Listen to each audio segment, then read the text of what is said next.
안녕하세요. 인생 2막을 아름답게 펼쳐나가고자 하는 모든 분들과 진심을 담아 편안하게 이야기를 나누고 싶은 아제이슨입니다.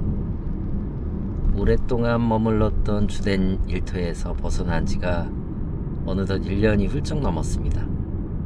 처음에는 모든 것이 낯설고 불안하기도 했지만은 돌아보면 그 1년 덕분에 제 마음은 훨씬 더 단단해지고 스스로도 참 많이 성장했구나 하는 걸 깨닫게 됩니다. 오늘은 제가 그 소중히 했던 1년을 어떻게 채워왔는지, 또 그 시간 속에서 어떤 의미 있는 깨달음을 얻게 되었는지 진솔하게 나눠보려고 합니다. 이 이야기가 새로운 시작을 앞둔 분들께 작은 위로와 용기가 되었으면 좋겠어요. 함께 이야기 나눠보시죠. 저는 지난 25년이라는 시간 동안에 정말이지 숨가쁘게 열심히 달려왔습니다. 여러 가지 이유로 몇 차례 중소기업을 옮겨 다니긴 했지만 감사하게도 단 하루도 쉬지 않고 꼬박 일을 해왔습니다. 특히 퇴직 직전에 2년 동안은 임원으로 일하면서 무거운 책임감까지 짊어졌을 정도였으니까 저 나름대로는 최선을 다했다고 자부했었죠. 그런데 바로 그때 그렇게 성실하게 일했던 제 삶에 예상치 못한 시련, 구조조정이 마치 폭풍처럼 다가왔습니다. 정말 하루아침에 익숙했던 회사를 떠나게 된 거예요. 그 순간 세상의 전부라고 여겼던 오랜 시간의 성실함이 와르르 무너지는 기분이었죠. 마치 지금까지 이뤄놓은 것이 하나도 없는 사람처럼 느껴져서 저 스스로가 참 초라하고 한심해 보이기도 했습니다.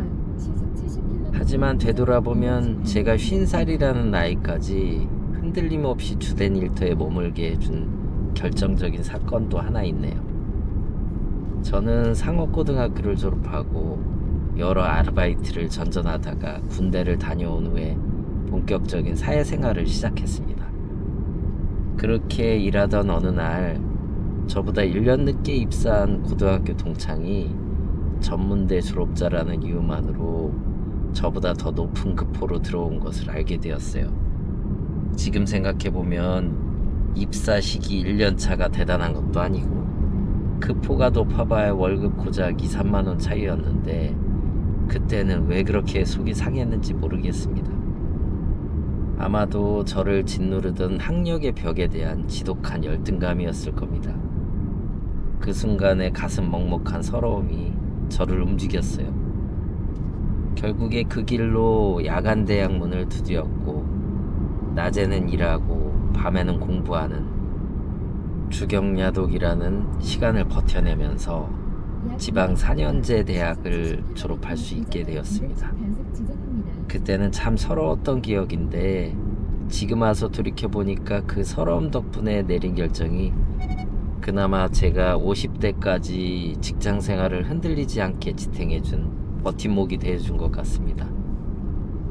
결국에 좌절이 성장의 밑거름이 된 셈이죠. 저는 남들이 우러러볼 만한 특별한 사람도 아니었고 거창한 대기업을 다녀본 것도 아니었어요.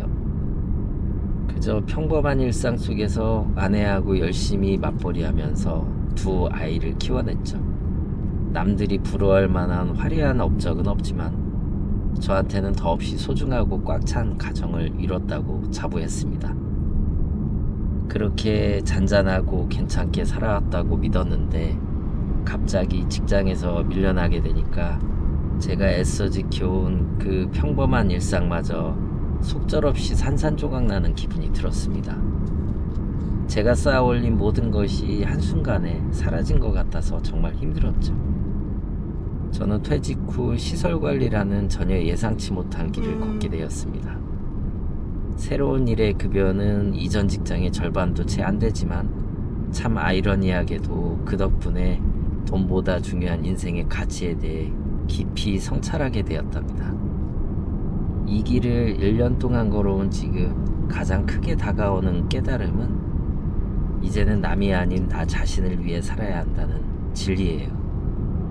제가 행복해야 아내도 아이들도 마음 편히 웃을 수 있다는 걸 절실하게 느꼈습니다. 실직 후에 어둠 속을 헤매던 시기에 가족들 역시 저만큼이나 숨죽인 불안감을 느끼고 있다는 걸 뒤늦게야 알게 된 거예요. 그래서 저는 요즘에 아내와 아이들한테 새로운 희망을 담아서 이런 다정한 다짐을 전하곤 합니다. 이제 돈을 많이 벌어다 주진 못해도 앞으로 최소 25년은 더 건강하게 일할 생각이다. 그러니까 너희들 아무 걱정하지 말고 하고 싶은 일에 마음껏 도전해라.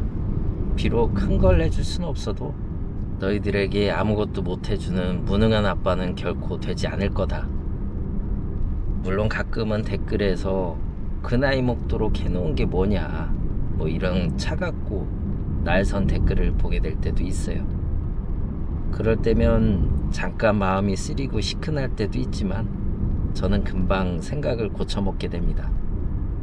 지금 제게 여전히 일할 힘이 남아있다는 사실 자체가 얼마나 감사한 축복인지 깨달았거든요. 그리고 저는 여전히 제 인생 2막을 멋지게 개척해보고 싶은 뜨거운 의지를 갖고 있습니다. 매일이 휴일인 삶보다 열심히 바쁘게 땀 흘리다가 어렵게 시간을 내어 떠나는 여행이 훨씬 더 소중하고 즐겁다는 것을 알게 됐죠. 진짜 쉼은 여유로운 삶에서 가만히 누워서 맞이하는 나태함이 아니라 바쁜 일상 속에서 스스로 얻어내는 잠깐의 멈춤에서 오는 것이 아닐까 싶습니다. 통계를 살펴보면 주된 직장에서 정년까지 온전히 버텨내는 분들이 고작 2% 정도라고 해요. 나머지 대다수의 분들은 자영업을 시작하거나 새로운 길을 찾게 되는데 이때 모아둔 소중한 자산을 잃고 더욱 힘든 상황에 처하는 분들이 안타깝게도 정말 많습니다. 그래서 저는 은퇴를 준비하시는 분들께 무리한 창업이나 지나친 모험보다는 당장 수입이 적더라도 꾸준히 지속할 수 있는 일을 선택하시라고 간곡하게 말씀드리고 있어요. 인생의 후반부를 불확실한 모험으로 흔드는 것보다는 훨씬 현명하고 안전한 길이니까요. 제 이야기를 듣는 여러분, 걱정하지 마세요. 꾸준히 일할 수 있는 일은 우리가 생각하는 것보다 훨씬 많습니다. 물론 예전 직장과 똑같은 수입이나 조건만을 고집한다면 선택지가 좁아지는 건 당연하죠. 하지만 그 욕심을 내려놓는다면 우리 가까운 곳에서도 분명히 새로운 기회를 발견할 수 있습니다. 저의 경우 시설관리 분야가 오랫동안 꾸준히 일할 수 있다는 큰 매력이 있었지만 제가 이 이야기에서 시설관리만을 고집하는 건 아니에요. 우리 주변에는 우리가 마음먹기에 따라 도전할 수 있는 지속 가능한 일자리가 분명히 있습니다. 억지로 새롭고 거창한 일만 찾아 나설 필요는 없다고 생각해요. 우리가 마음속의 욕심을 조금만 내려놓을 수 있다면 우리 멋진 인생 2막은 멀리 있는 것이 아니라 지금 바로 우리 곁에서 우리가 준비가 될 때 비로소 시작될 수 있는 길이랍니다. 새로운 인생을 꿈꾸는 모든 분들과 함께 멋진 인생 2막을 만들어가고 싶습니다. 오늘도 긴 이야기 들어주셔서 감사합니다. 지금까지 아제이슨이었습니다.